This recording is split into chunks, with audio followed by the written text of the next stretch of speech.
exciting to have you. I mean, shoo, where do we even begin? Your accolades speak volumes. Before you even walk in the room, your accolades are insane.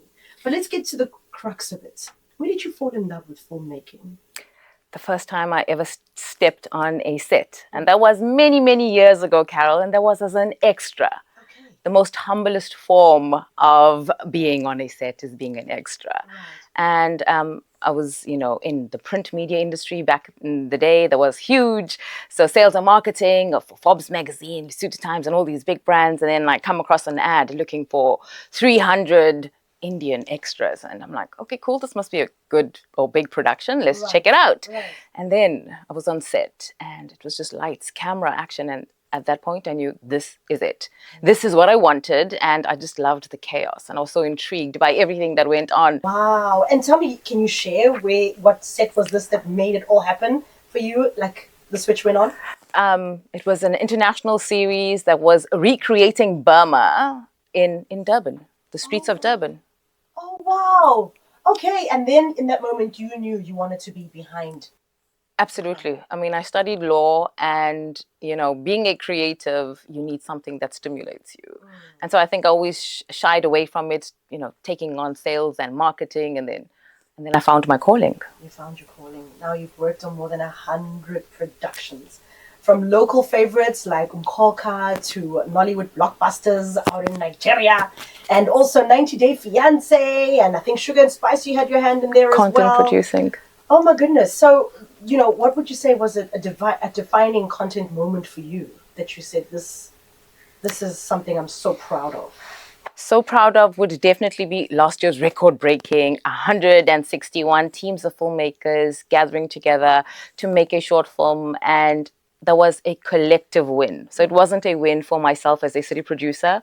It was a collective win, knowing that we have made an impact to 161 teams of filmmakers, content creators, emerging filmmakers, and making that mark, showcasing KZN, our talent, our locations, and everything that we have to offer. Yeah, and we have so much talent. I mean, I look at these young men in the studio here. Asanda, for example, just graduated and joined us from a filming background.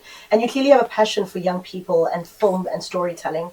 What makes KZN Stories so unique for you? Our people, our voice, our culture, our differences that makes us so strong but so beautiful, and it's the way we just come together. Yeah. Now you're a multi-award winner, as we mentioned earlier. So many awards under your belt, from the 40 under 40 and so on. What do these awards mean for you as a woman in film? The recognition. I know it's a very male-dominated industry, and very few women are recognized in this space. What does it mean to have these accolades? It's a very grateful experience, but more so it's responsibility. It's responsibility, and I feel kind of a pressure. How do we improve? How do I make a further impact? How do I grow the industry more? And how do I leave that legacy? Yeah. And speaking of legacy, what dreams do you have for yourself for the future? I'm sure you've done so much, but you must even be wanting more. Of course, I feel this is just the beginning. Yeah. It's absolutely just the beginning, and it's my vision is to put KZN on the map where we are seen as the place to be for filming, a film destination. So making sure that we have crew and we have cast that are equipped, that location owners know, hey, this is not a scam. This is something that's real. Somebody wants to film at me and they want to pay me for using my space and so forth. So it is to put us on the map, the filming map, and to make KZN a truly film-friendly destination. And I think we have that potential. I mean, I'm looking at the US, right, where the current president, President Donald Trump, has said that they're going to now sanction, in some way or form, filmmakers intending to film outside of the US. So make it more expensive or put taxes. I don't know what they're planning to do to make it difficult, that they are forced to make movies within Hollywood. And we all know that it's cheaper to come to other countries and film. And of course, you're saying our destination is KZN. We've had some amazing movies being shot right here. What are your thoughts around, firstly, that happening on an international stage, and does that affect us? Or do you think it's so important for us to tell our stories and export our stories elsewhere for those platforms? It's absolutely twofold. Really important for us to tell our stories and export, but also to be importing and to be the place that's welcoming these international productions and taking advantage of the fact that we are cheap to film at. We do have everything.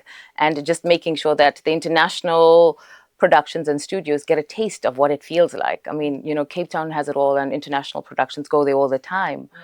But what about us here in Right. KZN? Yeah, that's why I love Tom Cruise, because he came here. Exactly. He was like, Exactly. I'm filming in KZN, people. Exactly. And I mean, we need more of those. And the more open and receptive people are, and knowing that it is happening in KZN. I mean, we've done like close to 60 shoots this year. And that's just shoots, not film. So it's more television stuff. Yes. As part of the company, it's happening in KZN. It is. We're going to chat more about the support that filmmakers need, because I know that that's a big part of making these ambitions happen. And then, of course, it's a Woman Crush Wednesday. I would never let you go without you giving us inspiration on, just encouraging us to chase our dreams. You living a dream. Every day you get to do what you love. Some people wake up and they hate what they do, but I would love you to inspire them to find the joy in everyday things. So we'll get into that and so much more next. We're hanging out with the beautiful Nerusha Maharaj Sadapal. If you have a question, 061 792 9495. So the 48-Hour Film Project, it's an international short film competition whereby you make a short film in 1 weekend. 1 weekend, it's impromptu. Every single one of these films gets screened in cinema, so you get to see yourself on the big screen. And there's awards, local awards, but the overall winner represents us internationally to compete against the other 130 winning films. And then the top 10 films get identified to be screened at Cannes Film Festival. Wow. Huge opportunity for filmmakers, huge opportunity for aspiring and emerging talent, but also just for anybody who's wanting to have fun. And it's happening next weekend, and it's a team building, it's a fun initiative, it's exposing people to the film industry, what it takes. It's more than just being in front of a camera and a camera in front of you. Right. So someone's listening now and they're like, oh my gosh, I want to enter. How do we go about that? 48hourfilm.com/Durban. It's registrations are online. We also have a WhatsApp number, helpline 083 991 6497. And they can reach out to us. We're having workshops next week, Monday, at the Natal Command site. And that will take them through everything that they need to survive the weekend of filming. Your location release forms, your artist release forms, your music release forms, the film and publication board document, and everything that you need for actually making a film. Wow. So give us the website again where we can go and apply. So it's the number 4 and the number 8, 48, Yes. and our film.com/Durban. And it's happening next weekend. It's happening next weekend. Friday, or? It starts from Friday at 7 p.m. So the brief is you get 2 genres. You never know what it is. You'll only receive that at 6:30, basically. So it's literally, you get everything on the day and you must make it happen. Everything on the day. Wow, Totally.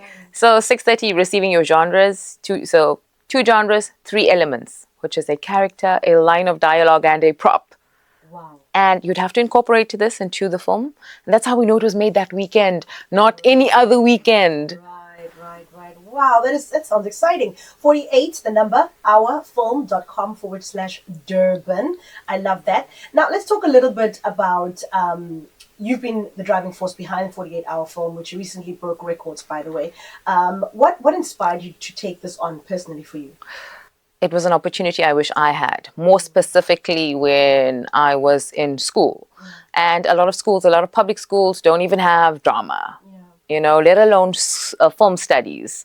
So how do we reach that? So this is for the me, which wish I'd known about the film industry sooner. So I would have made the correct career choice back then. And so that's just my drive and my passion is to let youth know about the opportunity. It's not a far-fetched dream. Film is not a far-fetched dream. Filmmakers and filmmaking is for everybody. It's for everybody. I love that. You've now tapped into the world of inspiration. If you could give one piece of advice to young people, especially women who want to get into film, what would you say to them? I would say, so in the industry, I'm known as a film fixer. Okay. So somebody who fixes things, so it's an actual title, just by the way, or a job, right? So I go as a title of a film fixer. But in real life, my advice is be your own fix. Nobody's coming to save you. Nobody is coming to do anything for you. You are your own hero. You can do it. You have everything that you need. Everything is within you. And just believe in the divine force and timing and always being at the right place at the right time and trusting the process. Yeah, and it's true. Nobody's coming to save you. Nobody's coming to save you. Only you can save yourself. And you have what it takes. You have what it takes. Yo, Nerusha, so powerful. I guess let's leave people with the information. 48, that's the number, 48hourfilm.com/Durban. That's how you apply. And then obviously Monday, you say the workshop is happening at the Command Center. At the Command Center is something I might add. This Friday, we are at Metro Rail. So in collaboration and partnership with PRASA, like I said, filmmaking is for everybody. Commuters need to know that they can participate in film. We are having a free workshop on filmmaking, on mobile filmmaking, because I've been on international productions whereby we use mobile phones for a specific scene. Right. It's really doable. So that's happening this Friday from 3:30 till 8 p.m. Our team will be at Prasa. We at Suncoast on Friday. Before that, on Saturday and on Sunday, where people can come through, have a chat with us, let them know about how to register if they're wanting help to register, just knowing more about the project. But those are just some of the initiatives we are engaging on. How do people get in touch with you if they want more, just to find out more? 083-991-6497. And are you on social media where we can hit you up there? Absolutely. So Durban 48 Hour Film Project, and on all platforms, including YouTube. And there's a lot of stuff like free stuff, and some of the short films are there as well, past workshops. And my personal is Nerusha Sadapal, and that's also on all platforms. Oh, I love